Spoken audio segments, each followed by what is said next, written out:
we have to get down, we have to find out what this is all about. Okay, Because first of all, we didn't believe it when they said it first. I mean, you know, it's just, well, I hope you found that it's real. I hope you didn't Oh, decide man. that it's nothing. it is more than real. It's more than what we expected.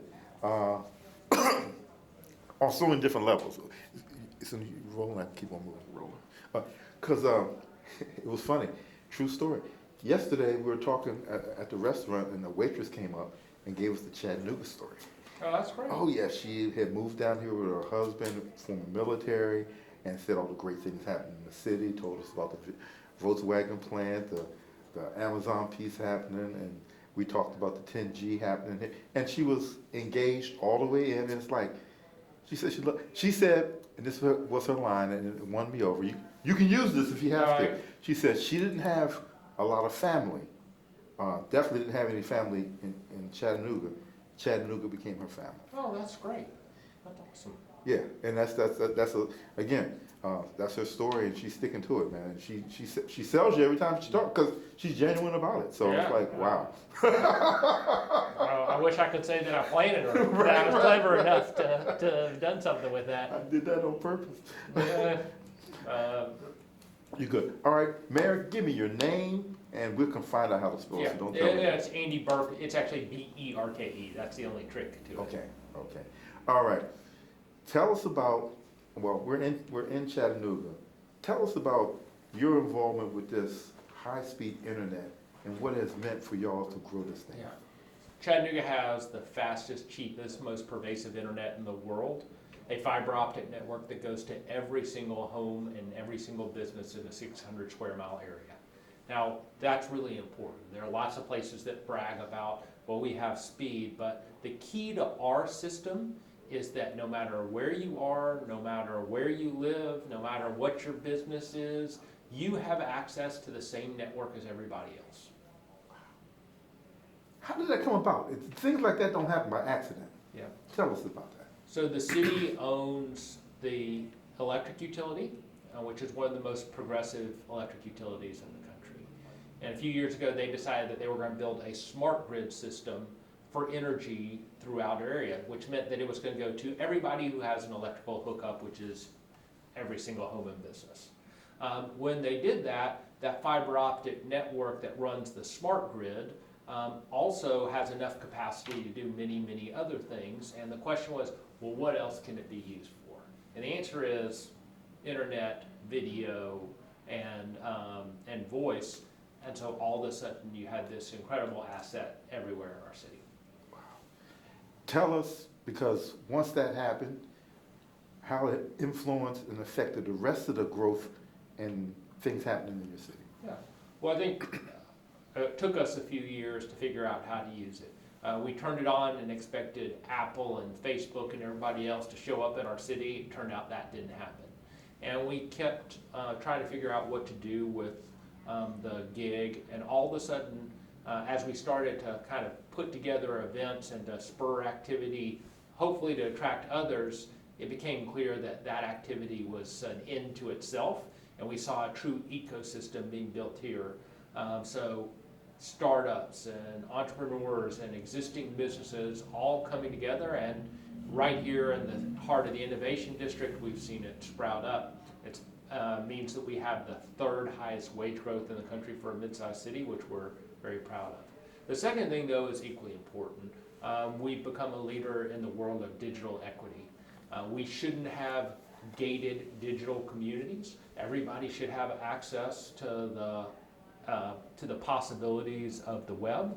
And so at our core, because we have this system that goes to everybody, we need to use it to help everybody, whether that's getting a job that involves the skills or the quality of life that comes when you have access to things over the internet. And I've noticed a genuine community effort, and like you said, since everyone is included, everyone wants to participate. Have you made any special ways of bringing underrepresented communities into this movement as you go forward? Yeah, so one of the core strategies of the Innovation District is digital equity.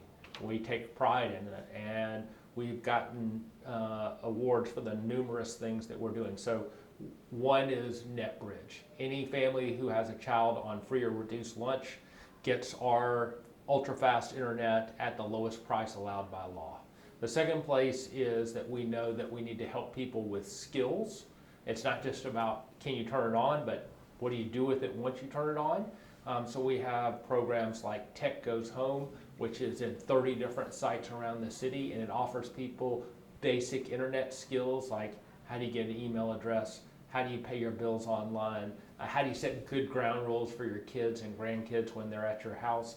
All these things to help get more people involved. And then at the far end, we have a number of different phases of literacy helping. And then at the high end, the city actually gives scholarships to people of color and women, typically underrepresented in the IT workforce, if they'll go to a boot camp and learn the digital skills that they need to get a job. And so we're trying everything that we can to make sure that everyone is included in this world. Wow. Wow. Tell us about the people who finally did decide to come, the Volkswagens and the Amazons who decided, since y'all built it, we'll use it. Yeah, we've seen a tremendous growth in our overall economy. We are the only U.S. home for Volkswagen. The Passat and now the new Atlas are both built here. The Atlas just came out a couple of months ago. And along with that, what happens is that all the suppliers for that plant also want to be located here. So a couple years ago, I was proud to sign the agreement with Volkswagen, but it isn't just about the 3,000 plus jobs that are out of Volkswagen. Those jobs tend to bring another 10,000 jobs alongside them, and that provides lots of growth for our city. In addition, we have a major, at one time, I'm not sure today, it was the largest Amazon facility in the country. There's a lot happening here, and what we really want is to have a diverse economic community, so that no matter what you want to do, you can find that kind of job here. In addition, it's really important for us to weather the tides of the economy. You don't want to have only one kind of jobs, just like you don't want to have only one kind of stock or bond. So for us to have auto, financial services, health, technology, that provides us with the kind of diverse economy that we want to weather any kind of times. Wow. Innovation Center that we're in right now, it takes vision to make one, it takes commitment to keep one. Tell us about the Innovation Center. Yeah, so right now we're in the Edney building, which is an 11-story building, and 3 years ago it was vacant. There was nothing here. We decided that this would be ground zero of the Innovation District, and partnered with some private developers to do this. And since I think it opened in October of 2015, here we are in October of 2017, and it is 95+% filled, including 60 new companies that are in this building. It isn't just about here, it's also about the other areas in the district. The main part that I was concerned about was we wanted a center that was open to everybody, that would welcome people in, and it's about innovation of all kinds, including social and civic innovation. So oftentimes city government will have events here, or you'll see nonprofits doing things here. And so what happens is that we see a real mix of people. I believe that innovation occurs when people of different backgrounds get together and have a conversation.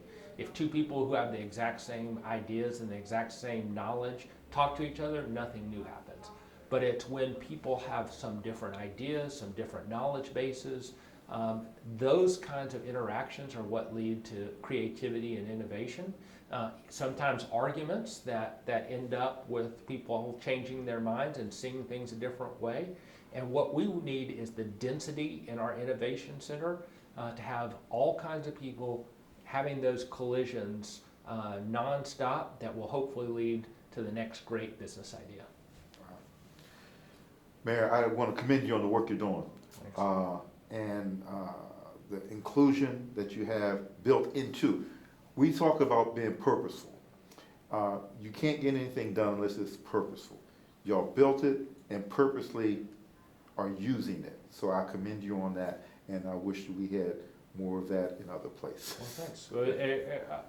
The piece that I am incredibly proud of is the inclusion part.